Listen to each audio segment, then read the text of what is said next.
My final question. So you guys mentioned before that now you have a recent interest in the privacy space and privacy alts in general. You care to just elaborate on that a little bit more? Briefly, yeah. Yeah, I'll take that up. So I've been pushing this, that's a direction, because I kind of came to the realization after seeing Monero run, I also looked really hard as to say, all right, is this more just than about drugs? Is that all this is about? And through my research, I realized that, this is a lot bigger than just drugs on the internet, buying drugs over the internet. This is going to be something that is people are going to start to care more about with the recent political events that we saw.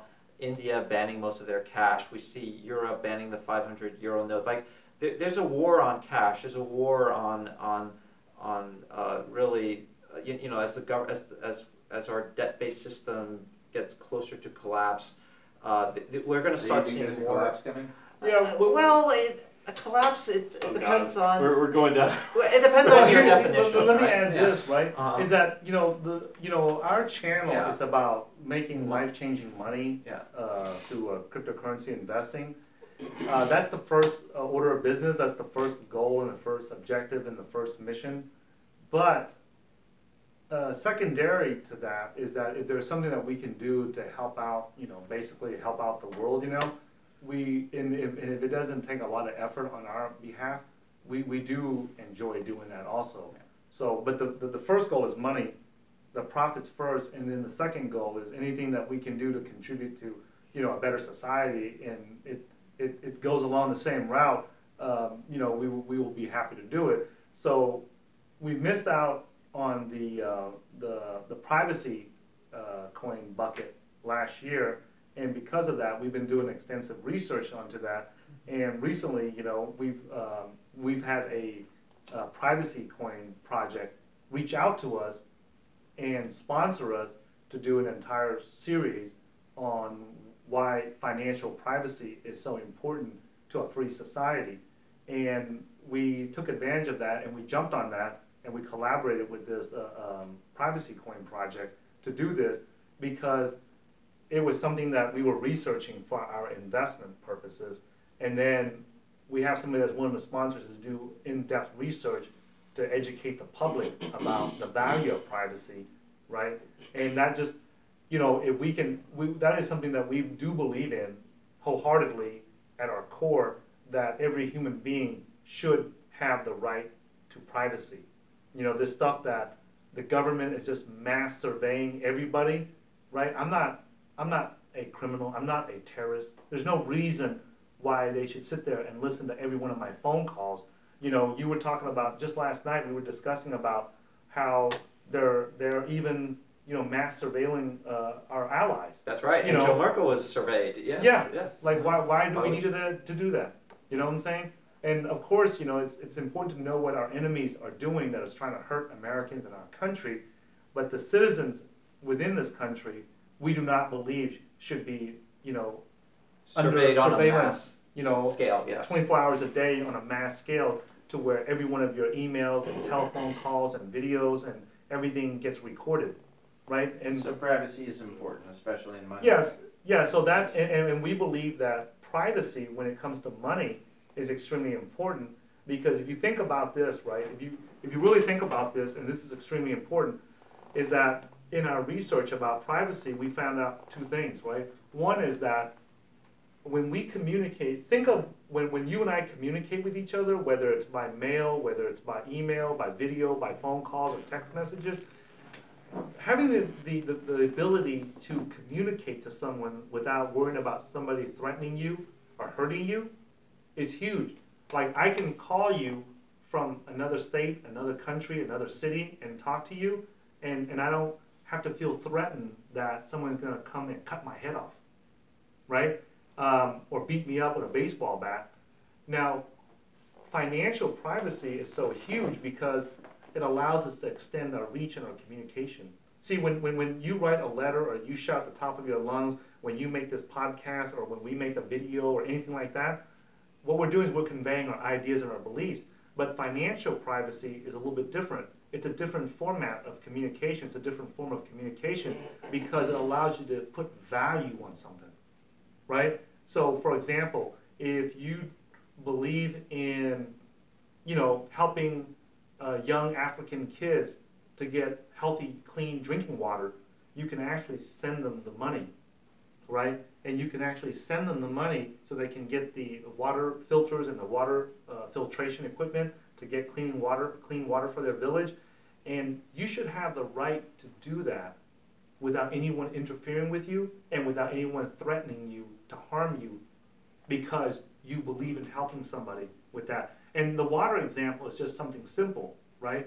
But imagine if you were in Israel or in Palestine, and I do not believe that 100% of the Palestinians hate 100% of the Israelis or vice versa. I just refuse to believe that you can have that big of a population just all 100% hate each other.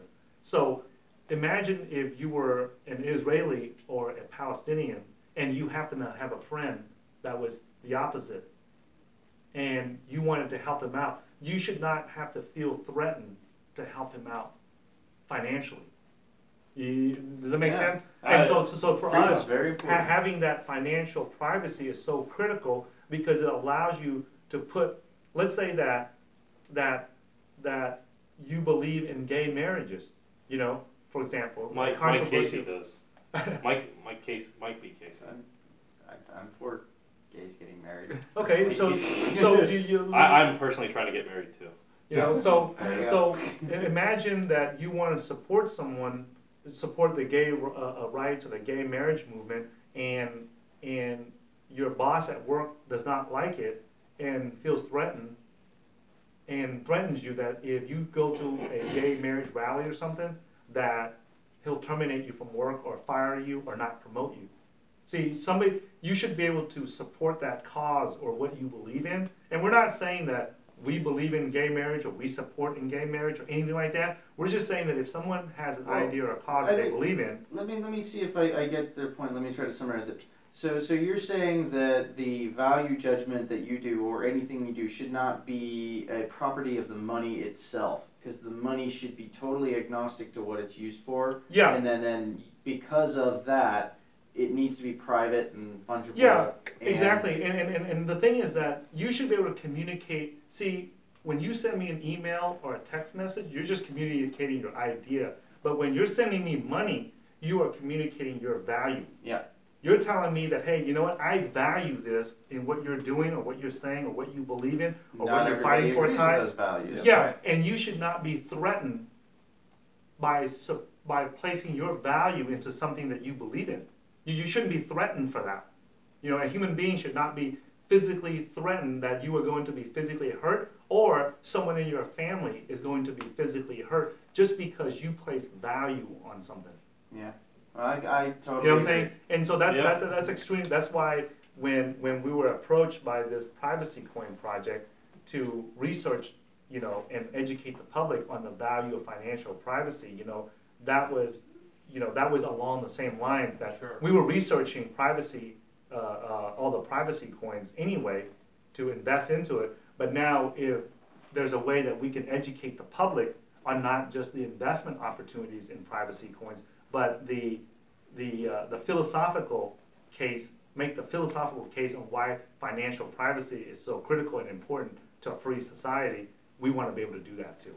Cool. Well, thank you very much. Yeah, guys. I was going to say, Mike, the nonce has been found, and I think this interview, just wrapping up.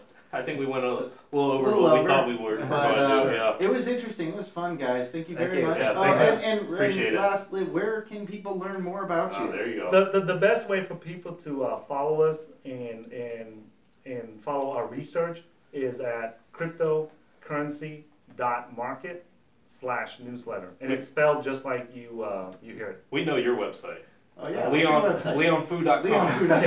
But that's not. I don't update that anymore. Yeah, he hasn't updated in years. That was a website I still. And I googled you before the show. That was the first website that came up. Yes. We've been trying to tell them to redirect it. How do people find out more about you? Really, I tweet a lot about this. Leon C. Fu is my Twitter handle, and I You know, we never tell people ours. So I'm at the Black Marble. And Tidwell, you are? I'm Mike21. If you don't know how to spell it, I'm sorry. You can also follow me at Hey Tizen. Very simple. Hey, Tyson. Yeah. All right. Well, All hey, right. thank you so much, guys. I really appreciate you being on BlockTime. Okay. Thanks for having us here, guys. Bye-bye. Bye.